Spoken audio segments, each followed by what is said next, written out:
The Daily Dribble.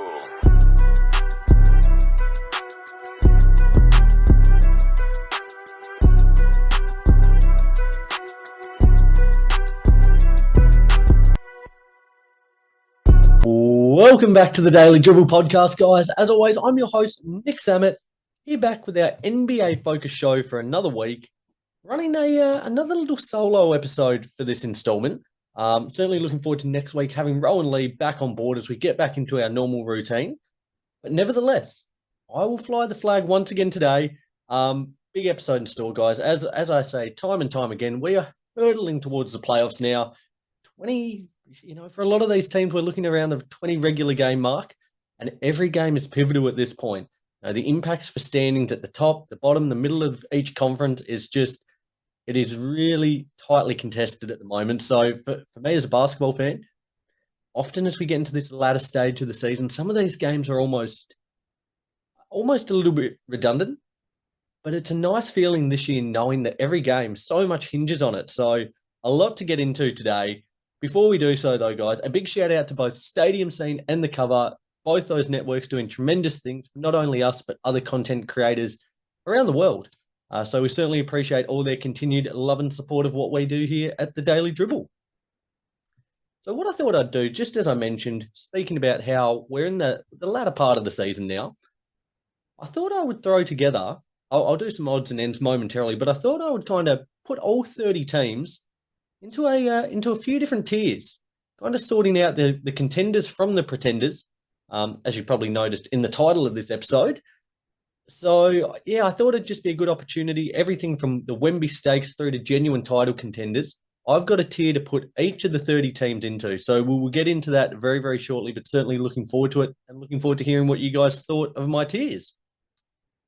Let's start, though, with some odds and ends. Real quickly, we'll rattle through these, starting with the news that free agent Michael Carter-Williams is signing a 2-year deal with the Orlando Magic. He was with the franchise between 2019 and 2022, played nearly 400 games in the league, averaging 10 points, 4.5 rebounds, 4.5 assists. At 31 years old, he'll certainly add some much-needed veteran experience to this otherwise really young team, especially since the departure of Terrence Ross to the Suns. They are lacking a little bit of veteran leadership. And I think Carter-Williams, I can't imagine he's going to play a huge amount of game time or contribute too heavily in the box score side of things. But what he'll do in terms of development with a lot of these younger players, we look at Banchero, Fultz, Wagner's, the plural there. There's a lot of young talent that's still to be nurtured. And, I think he'll be able to aid getting them to the next level. So I think a really handy pickup, nothing ventured, nothing gained. Nothing really to lose on doing a move like this. So fair play. Good to see Carter-Williams back within the league and a great move for the Magic, I believe. In other news, the Raptors are waiving our favorite actor within the NBA, Bo Cruz. Juancho Hernan-Gomez, he has been waived from the Raptors. But the Raptors have since filled his spot, slightly different player, but they've picked up free agent Will Barton. Now, I love this move. I think Will Barton's probably one of the more underrated players within the league. But I think what he'll do for this Raptors team, and I've spoken about it quite extensively, if you're an avid fan of the show, which I hope you all are, I've spoken time and time again about the Raptors. They really are a five-man roster. After that starting five, things drop off very quickly in their bench productivity, their bench minutes. So having someone like Barton who can provide a little bit of depth, hopefully get the cogs ticking for this second unit, I think will be invaluable. Especially if they're to continue where they're trajectoring. Give me a break. I'm on fire. Trajecting in the standings at the moment. They've kind of had a good last couple of weeks, sitting 9th at the moment, 31 and 32 on the season. They're firmly in that play-in position at the moment. So if they are to turn some heads and make a little bit more of a run at it, I think having bench depth will be key, and I think Will Barton's a handy pickup for that. Last piece just from that, the Bulls have waived Goran Dragic. There are multiple teams said to be interested in him, so we'll be sure to keep you guys across all the news as to where Dragic goes. 36 years old, he's in the he's not in the back nine, he's probably in the last hole heading towards the club rooms at the minute. But I still think he could provide, again, valuable minutes, backup guard there. to a potential playoff roster. Again, even like a Raptors going back there, I think there's certainly some merit to that. So we will keep you posted on that as well. The Atlanta Hawks, they have signed earlier in the week, they signed Quinn Snyder as head coach on a 5-year deal. He was the former head coach of the Utah Jazz. Hopefully with this now, often you don't see a 5-year thrown out straight away. But I hope by giving him this contract, giving him enough time and support, I think he'll really be able to build something in Atlanta. It's been a little bit of a merry-go-round over the last couple of years, so I think hopefully having some stability, having a renowned head coach, a well-respected head coach in Snyder, will certainly be invaluable to them moving forward. Again, they're a team sitting 8th at the moment, a 500 record, probably a little bit lower than where they expected themselves to be, especially with that big acquisition of DeJounte Murray in the off-season. But yeah, as I alluded to, hopefully their Snyder can bring a little bit more stability to this franchise and they can continue their climb up the standings. In less than ideal news, shout out to Lee here, our resident Hornets fan. They're going to be set to be without LaMelo Ball for the remainder of the season after suffering a fracture in his right ankle versus the Pistons the other day. Never like to see anyone get injured, especially a young guy with as much talent as LaMelo Ball has. Yet, in terms of injuries, in terms of teams getting injuries, in terms of the stage of the season and where they're at, which I'll touch on shortly, it's not the worst. As bad as I feel saying it, it's not the worst thing to happen. It's going to make their tank for the Wemby stakes even easier. But I truly hope, as I said, he is one of the most talented guys within the league in terms of raw, just flamboyant talent. So he's hoping we get to see him fit and healthy next season, hopefully alongside a couple more competent pieces, because the guy's a star. So he's hoping for a speedy recovery for LaMelo Ball. Likewise, if you're tuning into this one on YouTube, you'll see myself in the Lakers jumper here.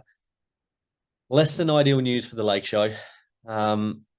Just when it's horrible, just when it feels like momentum's starting to build, with those trades, getting D-Russ, Beasley, Mo Bamba, all these other pieces, things were starting to look up. We're putting some wins on the board, really making a real push for that playing spot. But it looks set as if LeBron's set to miss extended time after suffering an injury to his right foot in the team to win over the Mavericks earlier in the week. He went down in the third quarter, managed to finish the game, which was phenomenal win that one. But after going down, he said, "I heard something pop." Now, that's concerning to say the least. We haven't heard a timetable for return as of yet. But let's set it up. Here's the question. If LeBron were to hypothetically miss the rest of the regular season, would the Lakers still make the play-in? Let me know. I would love to hear what you guys think on this one. I think it's a real touch and go. Getting the win over OKC yesterday was certainly huge. I'm gonna say yes though. For me, I think partly I've got purple and gold glasses on, but I think yes, they will make the play-in. I just think they've got enough talent to be able to keep things afloat, especially if AD steps up. D-Russ, hopefully he comes back as soon as possible. It's been a really gritty week from the Lakers. So I truly hope LeBron comes back as quickly as possible. But I hope with my deepest of wishes that the Lakers can carry on and push towards playing, because I truly believe, and I jumped on with Marcus from the Barometer Buckets podcast earlier in the week. Be sure to check him out, guys. Terrific bloke, doing good things. Did his first ever podcast. So I was thrilled to be a part of that one with him.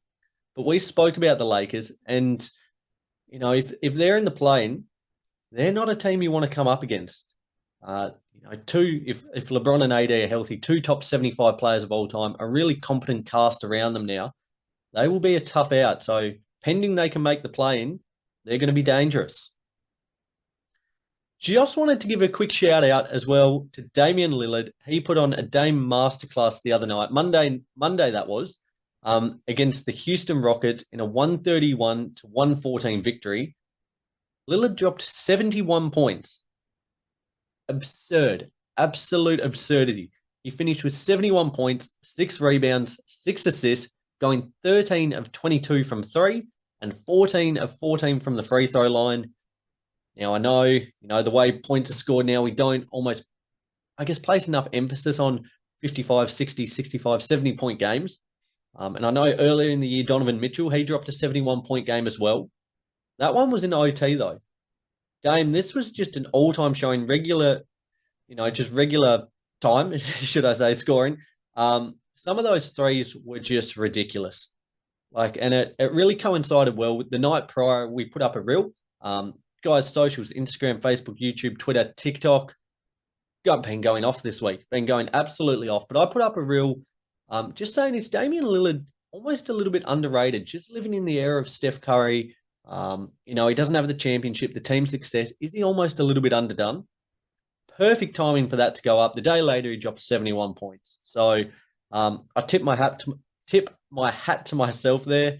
I love it when a plan comes together. But just wanted to shout out him. He's doing phenomenal things. And there was almost a little bit of a question during the week I saw, could he potentially make a run for the All-NBA first team? Now, there's certainly merit to it. You'd be looking at the moment, the contenders for that one. Steph Curry, missed quite a bit of time. Luka, probably going to be there. Ja, Shai Gilgeous-Alexander as well could make a run at it. And probably Dame. They're the five that we're kind of looking at the moment. But, if you had a couple more performances like this, it's certainly within the realms of possibility. Okay, guys, let's move ahead. So, as I said, dubbed this one the Contenders and the Pretenders. All 30 teams here. Going to kind of rattle through. I've got 6 different tiers, as I mentioned at the top of the show. Would love to hear from you guys where I got right, where I got wrong, what you would have changed. So the 6 tiers are as follows. We've got the Wemby Stakes. We have No Man's Land. We've got Building Nicely for the Future. On the Outside Looking In. Contenders. And then title favourites. So they're the 6 tiers I've got at the moment, just based on how we're looking into the latter stages of the season. We'll start from the bottom and work up. So the Wemby Stakes. So this is essentially teams that are bottoming out. They're not going anywhere. They're happy to lose as many games as possible at the moment and hopefully boost their chances of getting a franchise-altering player. We're looking at Scoot Henderson. We're looking at, in particular, Victor Wembanyama. There's a lot of top-tier talent in this draft. With that, as I said, with that potential to create a franchise star to guide them into the next phase of their rebuild or ascension. So here are the teams I've put in there. I've got the Houston Rockets, currently riding an 11-game losing streak, kind of sums up where they're heading at the moment, straight into next season. So we've got Houston, San Antonio, Detroit, Charlotte, and the Pacers. Now, the Pacers was a tough one. They could have argued building nicely for the future or something of the kind. At the minute, I think they're probably in almost tank mode. As I said a couple of weeks ago, they've shown enough across the course of the season to be happy with what's building in Indiana there under Rick Carlisle. Halliburton's a star. I love the shooting of Buddy Hield. The rookies they've got coming in. Miles Turner's found another gear. Things are really looking promising there in Indiana. But I think now they'd be probably happy to shut things down a little bit, boost their stocks for next season and see how things play out then. So they're the 6 teams I've got in there. As I said, Detroit, I think they're a team that could really, again, cause some problems next season. If they get a healthy Cade Cunningham coming back, which is a big what if, a healthy Cade coming back next season alongside potentially a Wembanyama or a Scoot Henderson or another one of these young stars coming up in the draft, they're going to be a real problem, I think, over not just next year, but over the course of the next couple of years. I would not want to play them. So certainly looking forward to seeing what's building there in Motor City at the moment. For Charlotte, as I said, with the news of LaMelo going down during the week, it probably wasn't the worst timing. Just with the way, it really helps them embrace full tank mode a little bit more. I think it makes that whole process a little bit easier. So he's hoping that he's healthy next year as well. Similar to Cade, like their success hinges on this young star being fit and healthy. So there it is. There's the bottom tier, should I say, the Wemby Stakes. We'll move ahead to No Man's Land. Now I've got 6 teams in this one as well. I've got the Toronto Raptors, the Chicago Bulls, the Washington Wizards, the Minnesota Timberwolves, the New Orleans Pelicans, and the Portland Trail Blazers. So this category, is kind of based around the premise that these are teams that are not good enough to bottom out, or they're too good, should I say, to bottom out. They're probably not good enough to contend at the moment or be a threat. Now, there's a multitude of reasons as to why: injuries, depth, cohesion. These are the teams. Like a lot of them are going to finish within the play-in. Most of them are going to finish within the play-in picture, but I think that's as high as they go. I think with the iterations of their team currently, with the exception of maybe the Pelicans. Now, they're the one team, if they had a healthy Zion, that could really cause some trouble. But given the track history, given what we've seen thus far, I've opted to put them in this tier as well. The Blazers, again, for as good as Dame is, I just don't think they've probably quite got enough to be a threat. The Timberwolves, what happens if Karl Anthony Towns comes back? I'm not sold by what they've produced this season. The Bulls, we've spoken about them at large quite a bit over the last couple of weeks. I just think they're off the pace. The Wizards aren't going to make enough noise, I don't think, either. As much as I like Bradley Beal, KP, Kuz, to contend with a lot of these other teams in the East, they're just off the pace. And likewise, the Raptors. As I said, I love the acquisition of Will Barton, but they're just lacking probably enough depth to take them to the next level as well. So that's the no man's land category. Heading up one rung, we've got the third tier, building nicely for the future.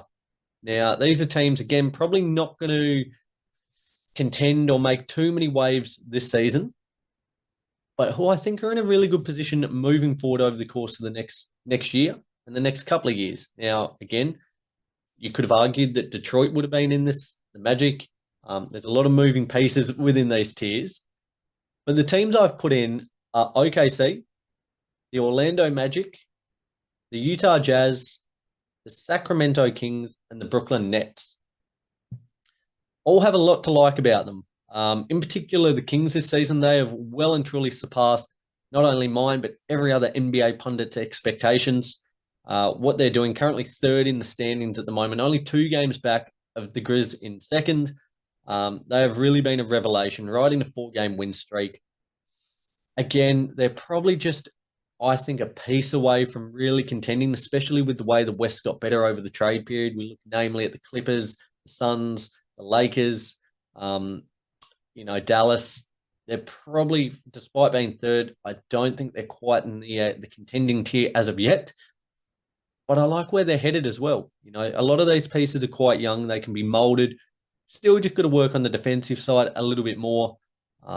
They've just kind of doubled down on the offense side again this year. It's really startling the amount of points they've put up. But as I said, a lot of these teams, the abundance of trade assets they have, looking namely at OKC, the Jazz, even Brooklyn to a lesser extent, their war chests are building nicely. And it kind of feels like over the next 5 to 10 years, the monopoly of the draft kind of rests solely in the hands of a couple of select teams. So I think, and both those teams, we'll speak to the OKC and Jazz, both have young stars at the helm. We look at SGA, we look at Lauri Markkanen, they've got competent pieces around them. And with the assets they have, they could really make some moves and turn some heads over the next couple of years, as I said. So I think those teams are building nicely for the future. My next tier is on the outside looking in. Now, this is a tier that I kind of thought was teams that could make a run at things. They're certainly not, I don't think, contenders. They're not title favourites. But they're teams that are going to be tough outs.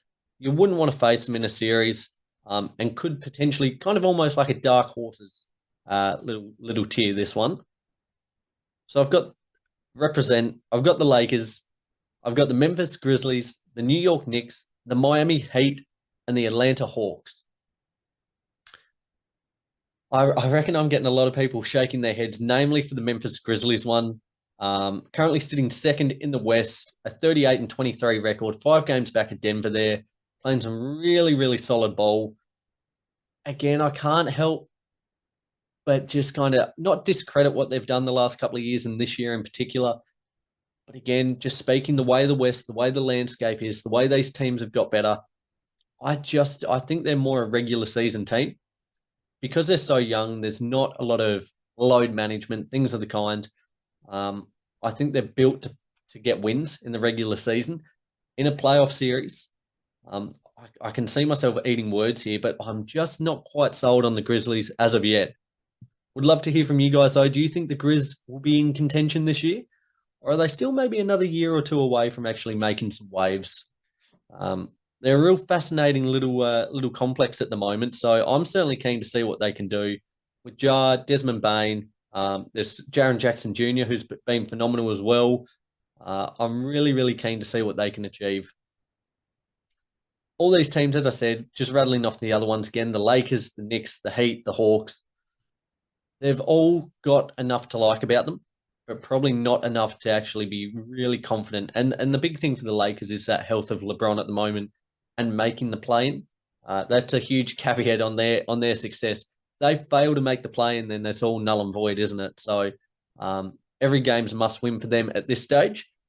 The Knicks have looked really, really good as of late, putting wins on the board up to 5th, riding a 7-game winning streak, which is just fantastic. Playing Julius Randle is looking back to his absolute devastating best. Having Jalen Brunson there, he's just fitted in seamlessly with this squad.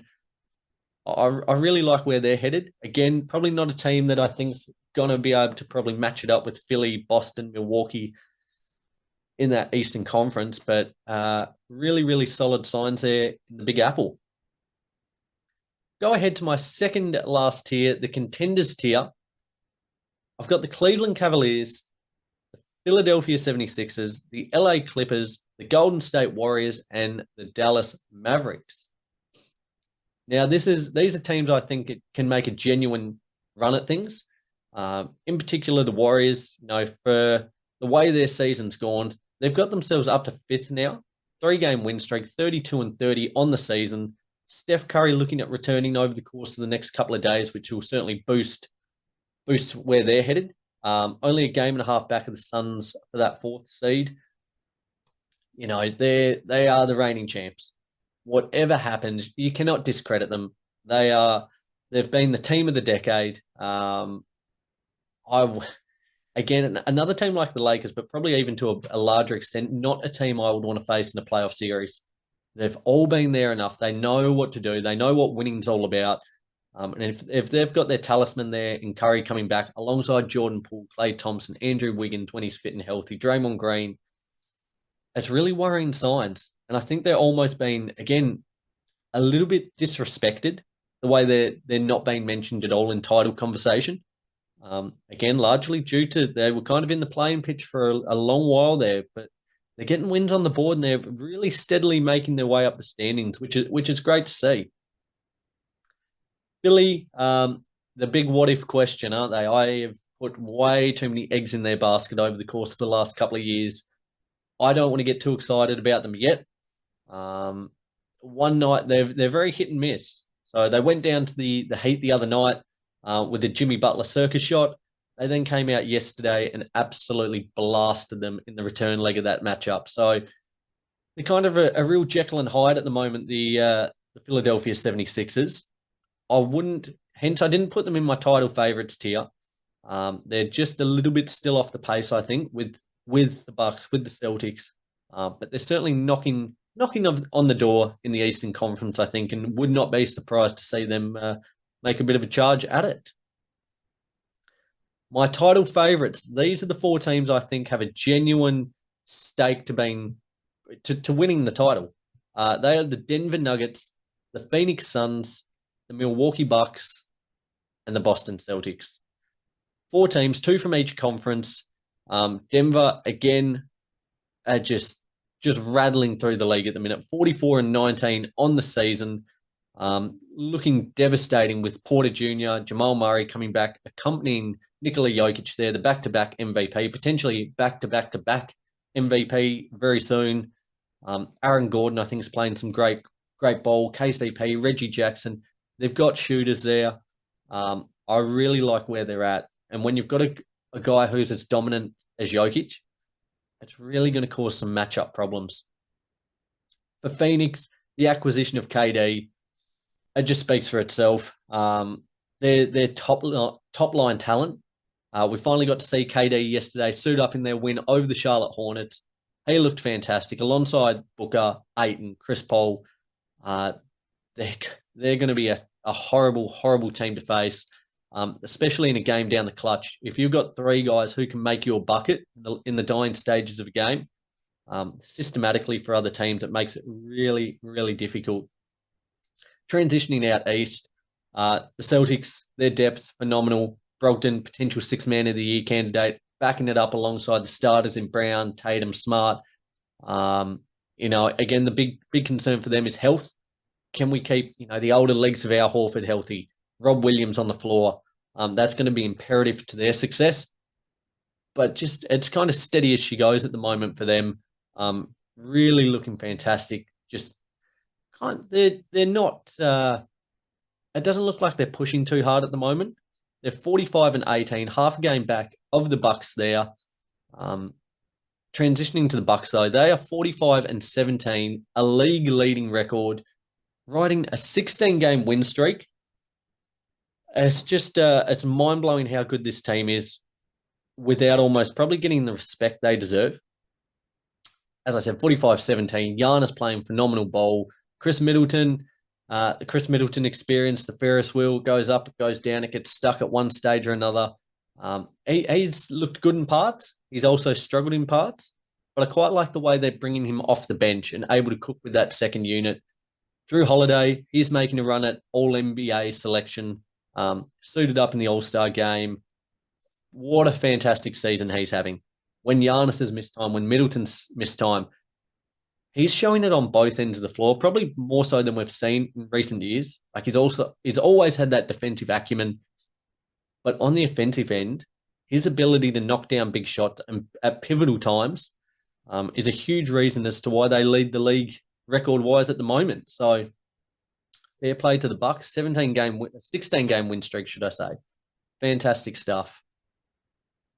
Guys, just to recap that, as I said, I had 6 tiers starting at the Wemby Stakes, consisting of San Antonio, Detroit, Charlotte, the Pacers, and Houston. Moving up, we had No Man's Land, consisting of the Raptors, Bulls, Wizards, Timberwolves, Pelicans, and Blazers. Going up the next rung, we had Building Nicely for the Future, was OKC, Orlando, the Utah Jazz, Sacramento, and Brooklyn. On the outside looking in, the Lakers, Grizzlies, Knicks, Heat, and Hawks. Up to title contenders, which were the Cleveland Cavaliers, Philly, LA Clippers, the Warriors, and Dallas. Rounding it out with our title favorites, Denver, Phoenix, the Milwaukee Bucks, and the Boston Celtics. Guys, there you have it. There's all 30 teams, 15 from the East, 15 from the West, placed into tiers, I think, where they're headed for the remainder of the season. Had a lot of fun doing that. I certainly did a lot of chopping and changing of my rankings over the last couple of days. So I would love for you to hit me up on the socials. Let me know what you think, where I got it right, where I got it wrong, what you would have changed. Again, as I've said the last couple of weeks, you guys have really been pounding the socials. That's awesome. I love it. Love talking ball with anyone and everyone. So keep it coming, guys. Be sure to subscribe wherever you listen to the show, whether it's Apple Podcasts, Spotify. If you're watching this one on YouTube, certainly appreciate. We had a couple of technical difficulties with the video today, but certainly appreciate all the continued support there. I'll be back. I'm looking at recording, it'll be Monday, for the NBL Finals. We've got Game 1 tipping off tonight between the Sydney Kings and the New Zealand Breakers. Game 2 will be on Sunday afternoon. So certainly looking forward to recording and recapping the first, all the action from the first 2 games of the series there, guys. So a lot to look forward to. As I said at the top of the show, looking forward to having Rowan Lee back next week, the band back together, big episode. The energy will be high. So I hope you guys can join us then.